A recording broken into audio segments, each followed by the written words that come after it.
Okay. Oh, we are live. We are live. Yes. Oh, Hello, people. Hello, everyone, and welcome. Finally, 21 minutes late, almost 22 minutes late. My name is Jody Lynn Craven, founder of Abundance Consciousness, and this is my dear friend, Heather Marie. Hi, I'm Heather Marie, founder of Soulgate. Welcome to Channel Squared, where we have extraordinary channeled conversations about everyday life topics, especially today. Mercury retrograde tried to strike again, but we prevailed. Jody, what are we talking about today?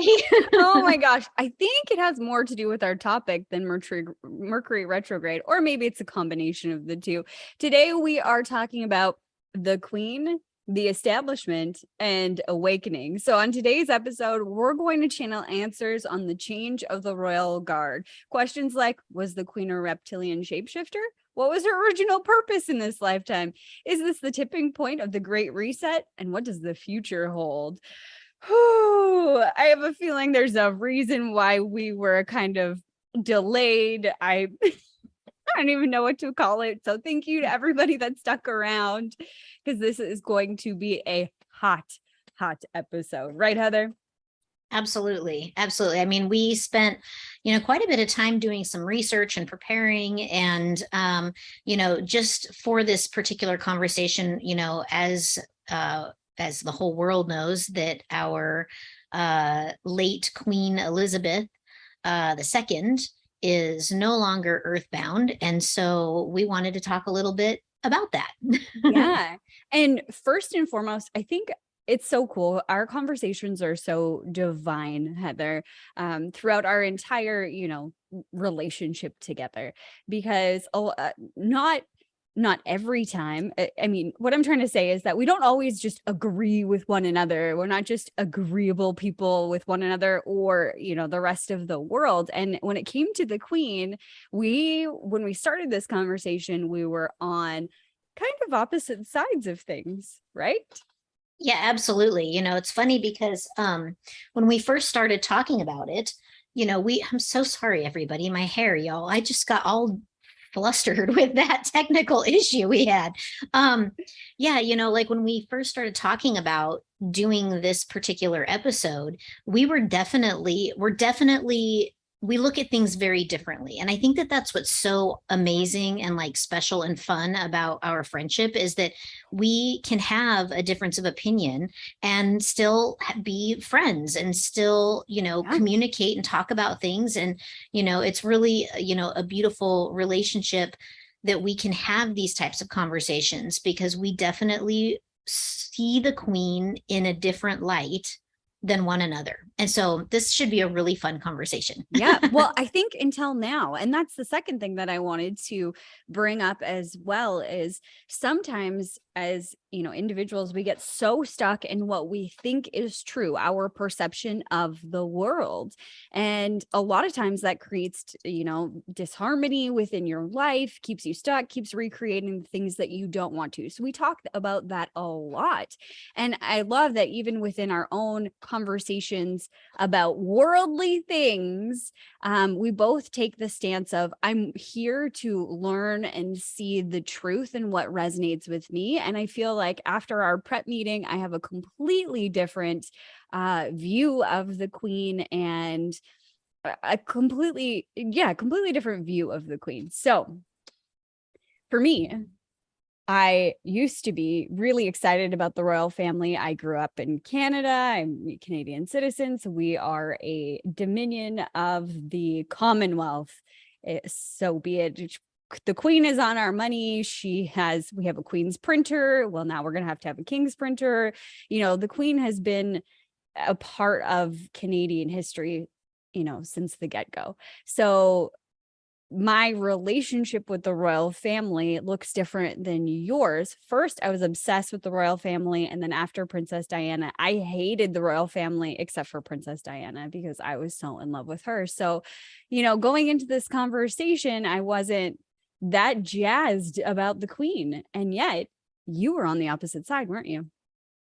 Absolutely. Okay, when I think about the Queen, I think about kind of what she's been through, and we're going to kind of get into a little bit of that. But I feel like, she was kind of dealt a shit hand, but it was a shit hand she was destined for.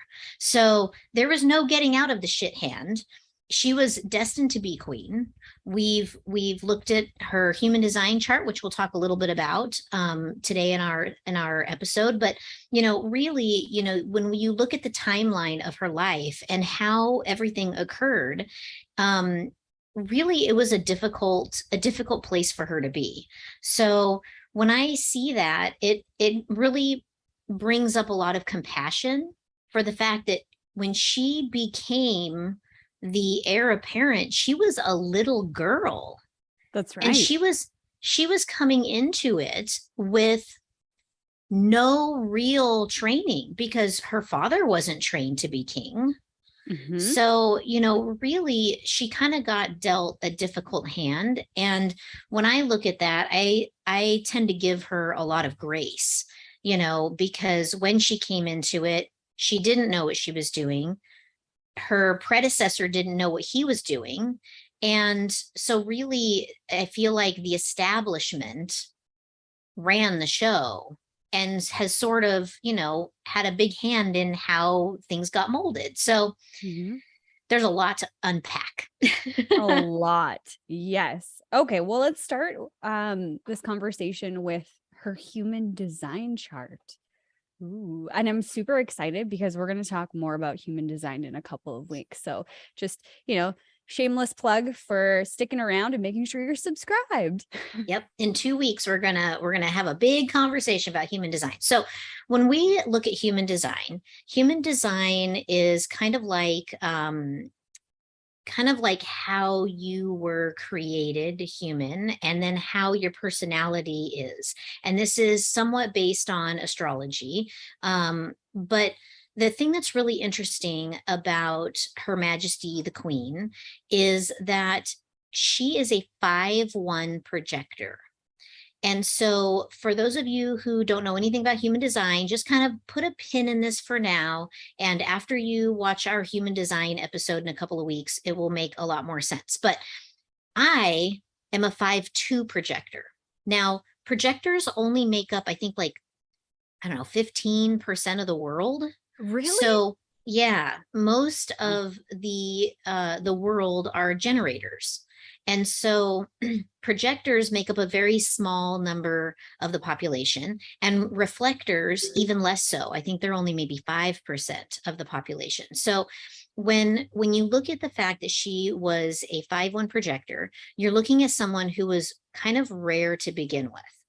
Mhm. Now, the thing about projectors is that they have an aura about them that is very penetrating. And so, what that means is we have a tendency of like being able to see through the bullshit, like see into another person, see the story that's really the truth around something in particular. And Mhm. so, the this profile tends to be very either inviting and alluring, or very off-putting. So it doesn't surprise me that she has an equal number of people who love her and an equal number of haters. So, she was an emotional projector, which is kind of like a really special projector profile. I'm not going to go into that too much, but the 5-1 profile is meant to lead. Okay, that 5 line is meant to lead. She came in here with a purpose to lead. And so it was written all over her design that she was meant to be a leader, but she Mhm. wasn't meant to be a leader until later in life. So Mm. life handed it to her to be a leader now when she was 25. Well, she became the heir apparent at 10. So she knew she was going to take over the crown when she was 10 years old. And then when she was 25, that's when she took over, which Right.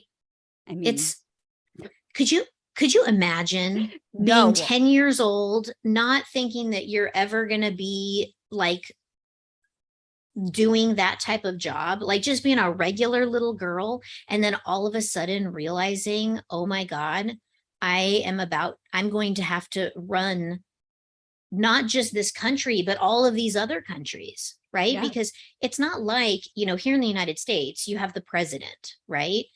And the president only has so much authority because you have the Senate, and you have the House, and these are elected officials also. And so, like, everybody being elected, there's still some power to the people. And we won't get into the politics of that because I have a whole different opinion about that.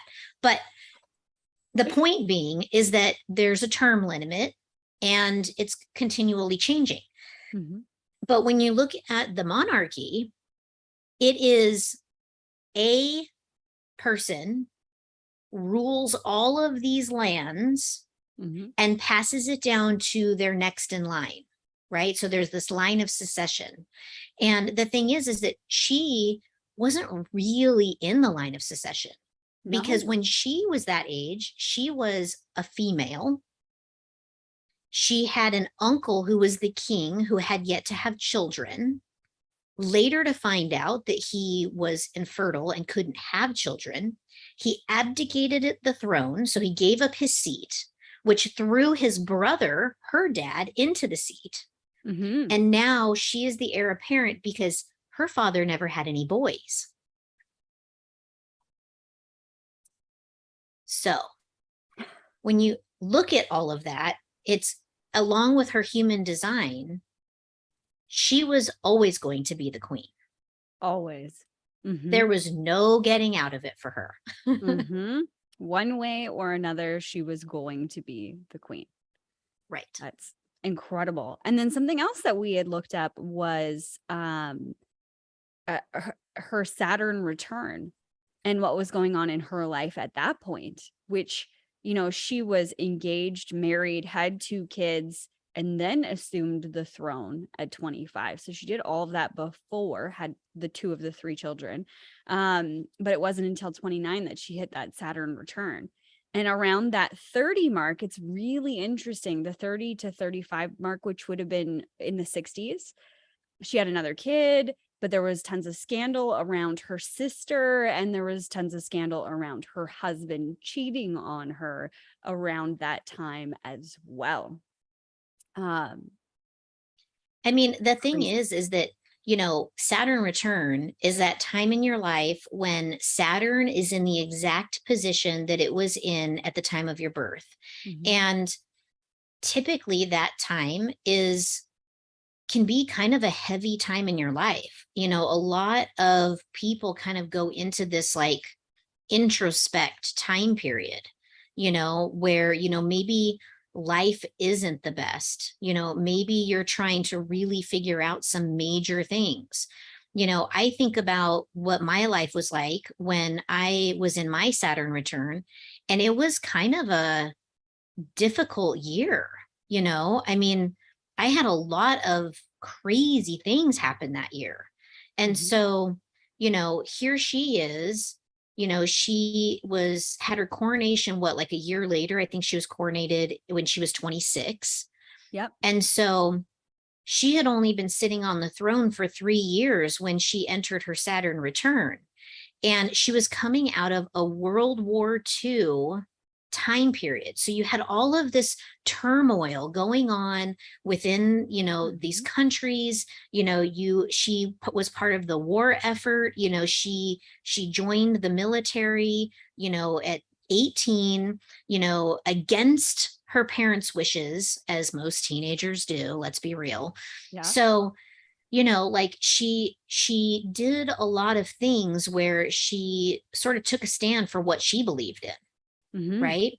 And then she enters this period of her Saturn return with 2 or 3 kids. She's been sitting on the throne now for, you know 3 years, 3 4 years, and she's got a bunch of scandal around her family. She has a bunch of scandal around her marriage. Like, it was a really hard life, you Mhm. know yes, we get it. She's got nannies, whatever. Maybe she didn't really have to parent all that much. But the fact is that, you know, she had a lot going on. And so like when I see this, I kind of look at this like, what a trooper, man. Like, Yeah. that's a lot to be dealt at such a young age. I mean, just think about what kind of person you were at 10, what kind of person you were at 25, what kind of person you were at 30. You Hmm. didn't have half of the shit going on in your life that she had going on in her Hmm. life. And the So pressure. the pressure, totally. So I Hmm. think that that's kind of like where I look at having some compassion for this person. Hmm. Um, because it wasn't easy. And, everybody looks at, the monarchy as like, oh, yeah, they've got it all. They've got money, they've got power, they've got this. And, yeah, they do have all that. But is their life theirs? I would be inclined to say no. If Me anything, too. I would throw them into the slave bucket Hmm. because of the establishment. That's right. And it was really interesting because I was walking into this conversation with the feeling that she was not good at all. And I'm not going to lie, I did not do any channeling before this conversation. Like before we started our prep conversation and started to channel some of this stuff, I just got this feeling that she was bad. And I was holding on to that. I had zero compassion for all of the things. So I'm glad that you brought that up because I think, regardless of our own perception, it's so important, especially now, to have that compassion for people and have compassion for what they have gone through in their lives. So I feel like I have way more compassion for her, knowing all of that information and, giving her a break because she's gone through a lot. And it's really interesting because her human design said all of these beautiful things about her and the impact she would make on the world, right? Right. I mean, it talked about, she has the wishes part in her chart and Mhm. or in her design. And that is like the marker, the flag for wanting to leave the world a better place than how she found it. She had great aspirations energetically in her design to do good things for humanity. So when I look at it, and this is the conspiracy, right? Like, the lizard people that live in Buckingham Palace, right? So like the thing is that it, is she that is she that conspiracy terrible human, or is she truly a good person? And the way that I saw it was I looked at her like the human standing between the establishment and the people. Mhm. So, in her design, her nature, her building blocks was a good person, is a good person, a good soul. She came here to do beautiful things. And it was clearly mapped out the road for her to have this experience. Yeah. But was she affected by the establishment, by other parties? I think we should look at that. Absolutely. Okay, we might as well just spill the beans here. When I first went into the channel and we first started talking about this, it was really confusing because I could see almost like a timeline and, imagine, if you will, like tracking a specific timeline. So going back to when she was young, and I could feel all of the things that you were saying about her. Yes, like good person, good soul, wants to change things. She joined the army against her family's wishes. There was all of these really beautiful things, and then that slowly like faded away. And it was so confusing, the messages that I was receiving, because it was almost like there was a split in personality. But my guides were very clear in saying this was not a mental disorder or a disease. Like, it was not a split personality disorder, as we would call it. It was almost like a separation And I asked even, is there a clone? Because, this is where the theory is leading of lizard people and the, shape shifting and all of this stuff, is that if you look up shapeshifters right now, probably don't use Google, use like DuckDuckGo or something like that. She is one of the faces that will come up where there is a lot of pictures of her eyes changing into like little slits, her teeth changing, like her whole face changing. And that's where I'm assuming this shapeshifter theory came from. So then I was asking, is there a clone? Do we have a clone? And Heather and I were going back and forth. I love, just free flowing with you, Heather, because it's like, this is what I see. What do you see? And we just kind of riff back and forth and get validation from one another. And I could clearly see that it was a secondary person, but it wasn't outside of herself. It was like these two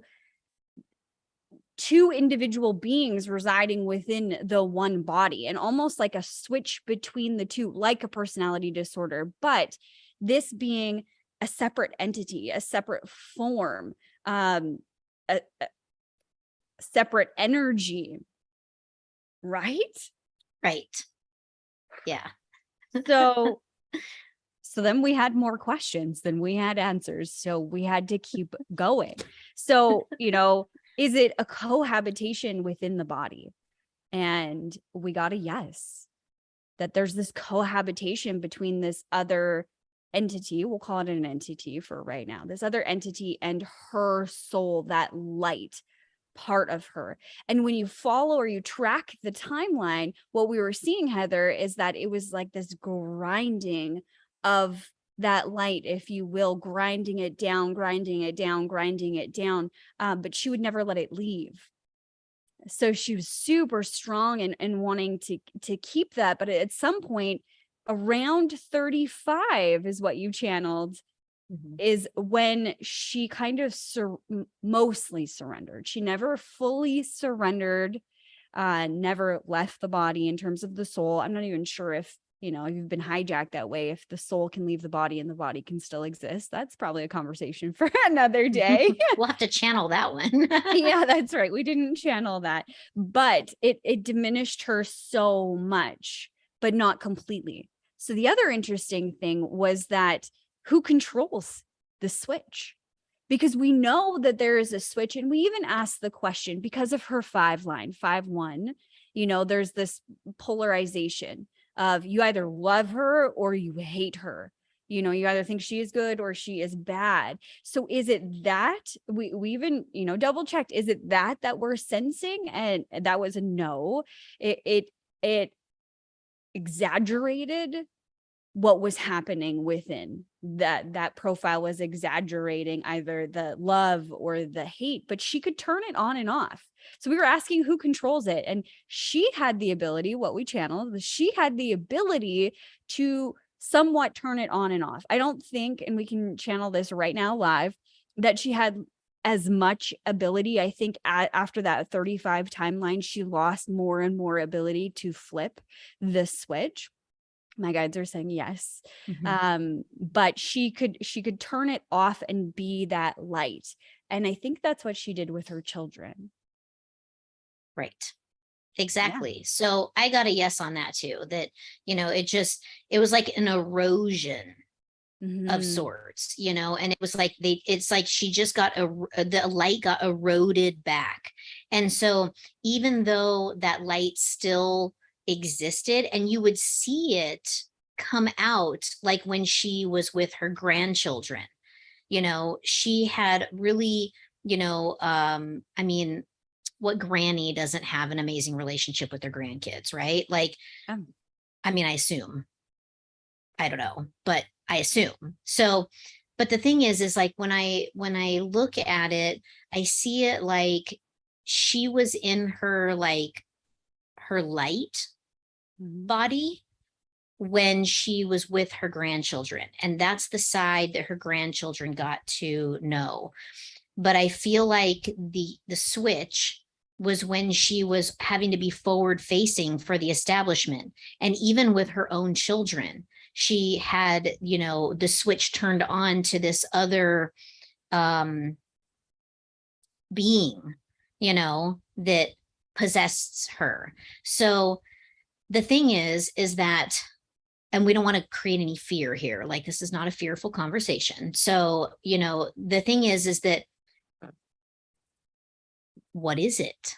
What What? is the creature within? What is it? That's right. Because as we were feeling into it, I mean, it did feel dark, but it didn't feel like a traditional dark entity, if you will. Right. It felt Right. different. The words that came to mind for me were like extraterrestrial, like something like Right. alien and foreign. Right. Yeah, it doesn't feel like sinister. It feels other universe, like otherworldly, like alien in nature. Mhm. And that brings up other questions about, well, what about the offspring? Oh, I never even thought of that.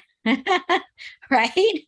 So, because, there's been a change of the guard. So, what does the offspring possess? Do That may they be another carry this? episode. Yeah. Do they carry this? Like, is this something that is attached to DNA, or is it something that is almost like anointed upon you? Yeah. I feel more of the anointing aspect. But Mhm. so, where do we go from here? Well, we asked some questions about the cohabitation or whatever you want to call it exactly. And we got a confirmation that it was a shapeshifter and that it is lizard like. Yeah. So Yeah. you can imagine my surprise with all my compassion and love for the queen, Mhm. getting this information. And I'm not sure, my assumption, and we can verify this with the channel, but this is just me talking. My assumption was that this was this other entity, this cohabitation. The point was to snuff out her light and take over her power, which is coming from a dark place. Right. And I get a yes.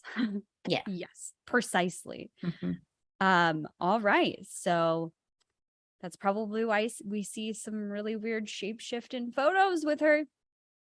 Right.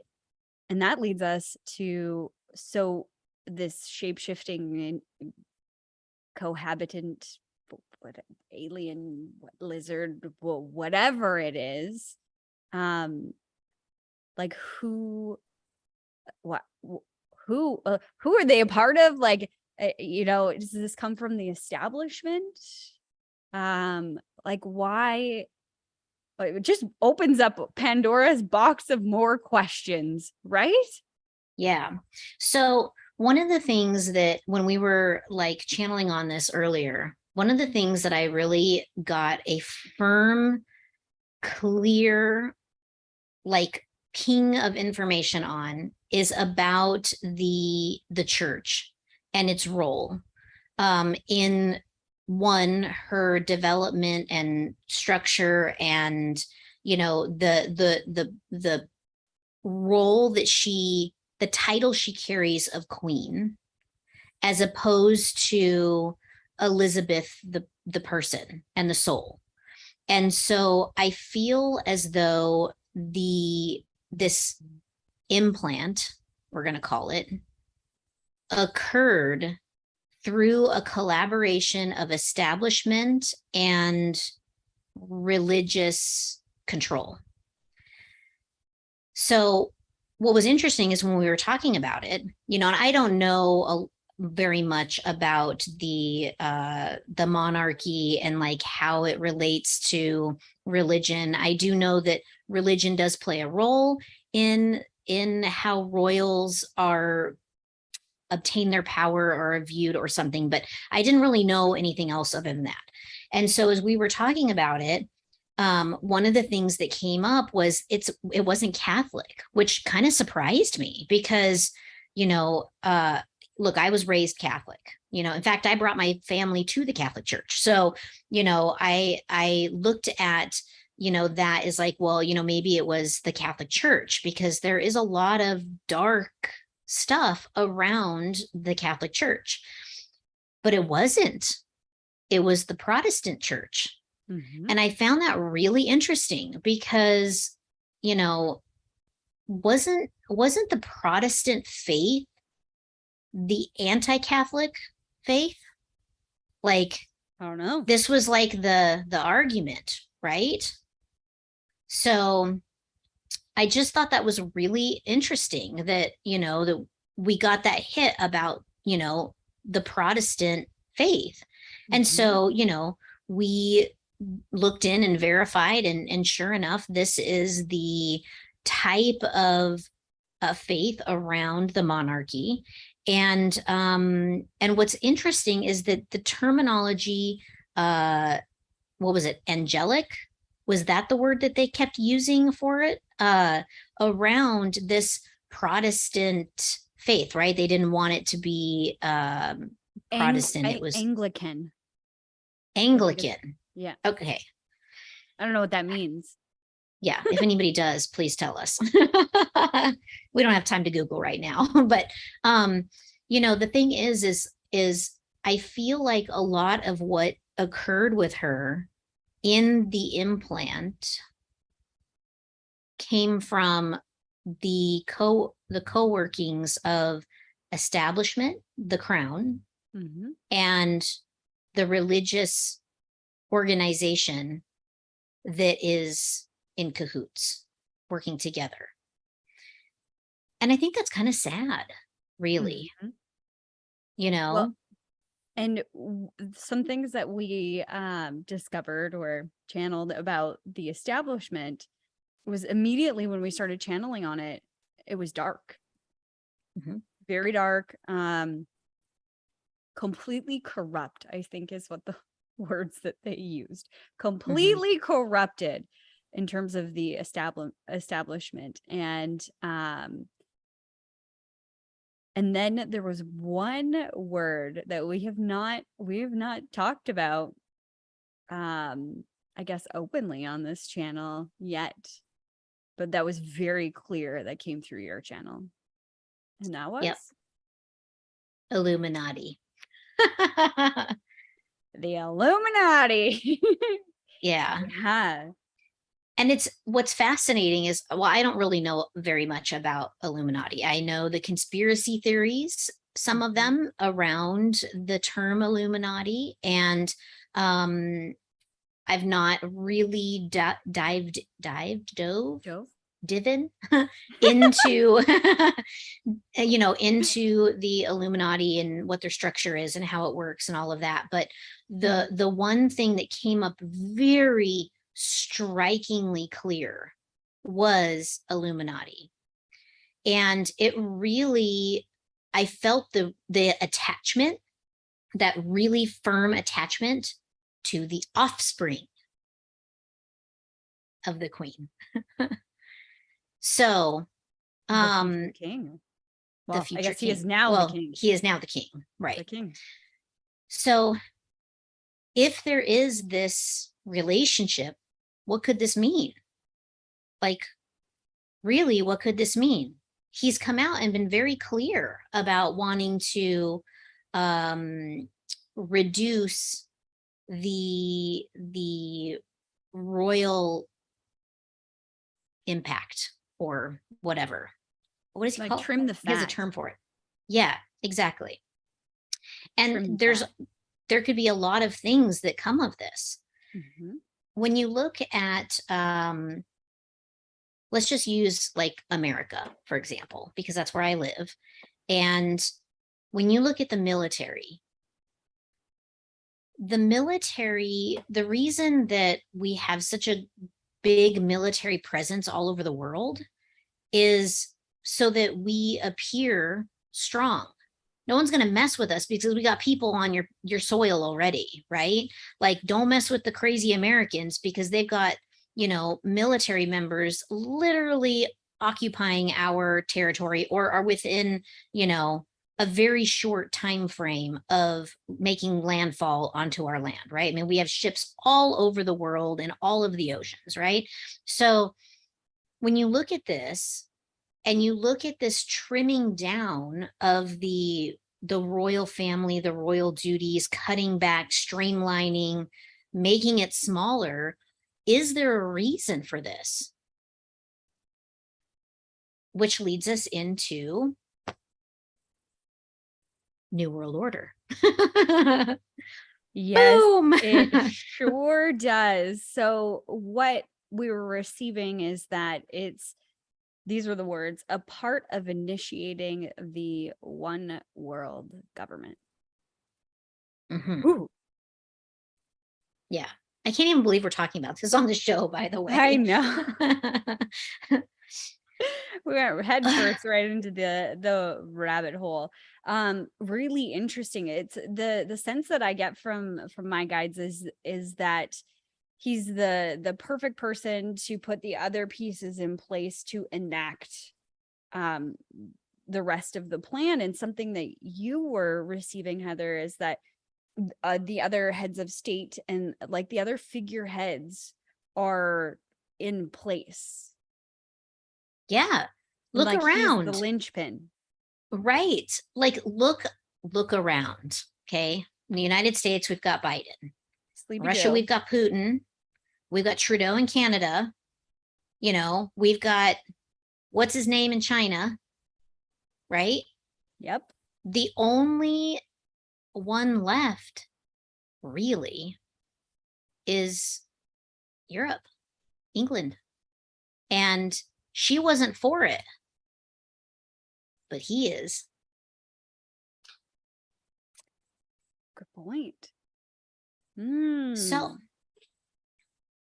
Okay. interesting timing, I would Very have to say. interesting timing. And before everybody starts to hyperventilate, because that sounds really scary. Yeah. Oh gosh. um, one thing that's come up a lot in my TikTok watching, that's where I get my news. With a grain of salt, obviously, is something that Nostradamus predicted. He predicted that the queen would die in September. I think he even, predicted the date of 2022. Even the Simpsons predicted that the queen would die in 2022. I don't know where that came from, but it just needed to be said. But one of the other things that Nostradamus talked about is that he will abdicate. And we were checking in on this, and it's interesting. I'll give my read and then you can give your read. My read was that it was like a hungry power slurp. Like he was slurping in as much power, and that's why he wanted to trim the fat, slurping in as much as he could. I don't know why the word slurping keeps coming through, but like just like shoveling it in. And that when I asked my guides that question of, will he let all of that go? It was a resounding no. Right. He's been waiting his whole life for this moment. That's right. Not saying that he wanted his mother to die. No. Not at all. Right. I mean, obviously, he is not completely heartless, but he's been waiting. Like For a long he time. is going to eat it up. That's Because right. that's who he is. Mm-hmm. And I believe that this, something else we were channeling is that cohabitation or that implantation, whatever you want to call it, also applies to him. Like, I don't think it's the same being. I get to know that it's not the same being, that's a different one. But he was all for it. Like, yeah, take me over, because it meant more power, more of all the things that he desired. Now, all of that being said, when I track the timeline and I'm looking forward for him, there is a hard stop in the near future where he is no longer king. Like, I just don't feel, I don't know what that means. I don't know, Heather, maybe your guides will give us a little bit more clarity. There's nothing there. It's like he's removed. Yeah, I definitely it's not very clear. I'll be honest, it's not very clear. It seems like it's still being decided almost, Mm, that there is, but I definitely get that stopping point. Like there's definitely an end. And that again leans into like, well, what does that mean? Like, is there a new government coming in? Is there something new like this coming in? So I started to like feel out beyond the king and to the next king, the heir apparent. And when I feel into his energy, what I get is been training, training, training, may never see the throne. And so I think that that's really interesting that we're both picking that up, and that it could very well be a possibility, especially with the language that Charles uses of wanting to trim down the monarchy. hmm. So fun times to be had by all. That's right. And looking from this perspective of seeing, all of these pieces are fitting together for this great change of the guard, not only within the monarchy, but within our world and possibly the government and all of these things that we're seeing. How does this relate to awakening and ascension? Why? Why is this happening? Well, when you look back in history, you'll see so many times that, it's been like a pain has been inflicted, right? And it's through this pain that people join together and like rise up and work together. And there's like this, oh my gosh, I can't believe this is happening. Everybody, let's get together and make the world a better place, Yeah. right? So there's only two real courses of action when threatened. You can run or you can fight, right? You stand your ground and you say, nope, not going to have it. I'm willing to stand my ground for this. Or you go, I'm out of here before they get me too, right? Yeah. And so I think that this is the awakening, right? It's the moment in time when we all get to look around at our surroundings and go, do we agree with this and go along with it? Or do we take a stand and make it right? And I think therein lies the awakening. 100%. When I was feeling into it, it was like the veil. This is the step of the veil moving aside and the truth of the establishment being exposed. And it was interesting because my guides put an asterisk on this. It wasn't just the establishment in terms of like the monarchy, it was the establishment in terms of the establishments, the shadow governments, whatever that means. Like it had a way bigger depth than I have of understanding. Well, It was exactly, right? Because it's not, I mean, and you're seeing it all over the world. This isn't just happening in England, right? This is not just the the the British crown that we're talking about. You can see this theme playing out in every single area of the world, yeah, right? You saw the control during the pandemic. You saw the control with the mandates. You saw the control with the no coin, no cash, you know, only credit card currency. I don't know if you saw that in Canada, but we certainly saw it here, right? So everybody was like, oh, we're only taking credit cards because it's cleaner that way, right? But the reality is that we're starting to see the road being paved, right? Let's put all these people into positions of power. Let's roll out a worldwide pandemic. Let's push all these mandates on people so that we can control them, so that we know who the sheeple are and who the people are, right? Now that we know what we're playing with and what we're dealing with, let's just, I don't know, take care of removing some people so that the people become easier to control. And then when we've got it all nice in a beautiful little package, let's put the bow on it and just roll out shadow government and one world order, right? What a perfect opportunity for it, really. You've got everybody using digital currency practically already. You've got a bunch of people who, had their experience of the pandemic. I think I've already made it really clear on how I stood by just what my last comments were. But, you've already got people primed for this. I mean, you saw the propaganda rolled out, build back better, right? It was like lockstep. Every country was saying the same thing. Every news agency was saying the same thing. Build back better. You'll own nothing and you'll be happy. Like, that's a real thing. It is. That's a possibility, and it's primed. And now this is the linchpin, right? The tipping point to a total revolution. Exactly. Are y'all still with us? Did we lose anybody?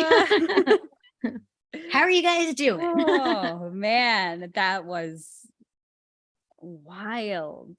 And I think that it's important that these conversations be had, right? Because the point in like our channel, when we first set out on this journey to do this, we set out to bring truth and clarity to whether it be current events, past events, real world events, through the divine. Yes. And, we're pretty clear about what our differences are in like our opinions and our channeled content.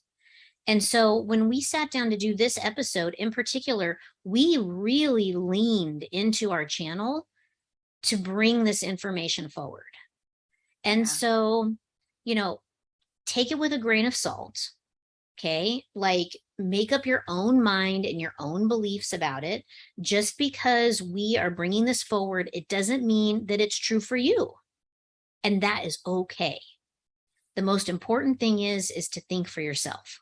And then you decide what's best for you. Because freedom is about your own decisions, not the ones that you get from other people or even channeled from the divine. It's about you knowing you and what works for you. And also feeling into the information and making a decision for yourself. Empower yourself to choose the direction that you want to go, even if, looking at the things that we talked about today. At the end of the day, this is about the liberation of the people, the awareness of truth. That's what we channeled today, that this is the tipping point to a total revolution. That doesn't mean it has to be bad or scary. These are things that, we've been programmed to believe. And the reality is that our world, the matrix that we're in, is very fluid. And the way that we experience this individually as well as a collective is determined by how we decide we're going to go through it. So if you're locked into fear with everything that we've just said, it's time to sit down and deal with your feelings and understand first and foremost what you are feeling and acknowledge those things and find a way to shift the perspective to something that is empowering for you. So I don't know if you have a couple different ways when you're standing at, the face of, or like the tip of this cliff so to speak, and looking at all of this information that you're channeling, is there certain things that you're saying to yourself, Heather, that's helping your perspective shift so out of fear and into being empowered and excited, if you will? So that's a great question because I it's funny. I have such a way of like wanting to go down the like dark, scary road. But anytime I start heading in that direction, I may freak out for a minute and Of then I course, stop that's for a normal. second. Yeah. And I like tune back into my heart space and I go, is that real? Like, am I really like, come on, and I just really like come within myself. And most of the time it's like, this is a wonderful opportunity to create something new. Mhm. Like it is not this fearful thing. Like we really, I mean, look, Boston Tea Party, Paul Revere, right? Like you look at these times in history, and this is, American history, but like when you look at these times in history where the people prevailed and were heard, these times have occurred. Mhm. And this is an opportunity that could have wonderful benefits. It doesn't have to be something bad, right? So like when you're in that headspace of like, oh my God, they're going to swoop in and we're all going to be living in, concentration camps and, we're going to starve us and, we're going to lose people. And I mean, there's a million different ways down the scary death spiral that you can go. But what if you stop for just a minute and you said, but what good could come of this? Yeah. What What if we could else is create a possible? new, exactly. What if we could create a new future? Yeah. Something more What if amazing. you came together with your community, you got to know the people that are around you, and you started building a community of people and places and things that you would need if the world went to hell in a handbasket. You have, a party line phone list, even Exactly. whatever it is, start thinking outside of that box of perspective that we seem to get stuck in. And I say we because we all get stuck in it. And Yeah. it's usually the mind running away with a story you've been telling that creates the fear and then reseeds that and recreates your reality. So you have to stop, understand your feelings, and then lessen off of it, choose a new perspective that creates this space for a new possibility to emerge.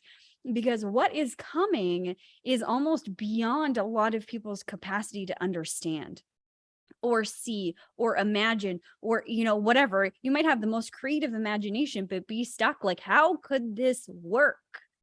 Right? Being open, you don't need to have all of the answers. This is truly a test of faith in faith. Boom. Mic drop. Boom. If you guys are liking this conversation, make sure you hit the like button. Definitely. Yep. Oh man. Well, that was jam-packed for us today.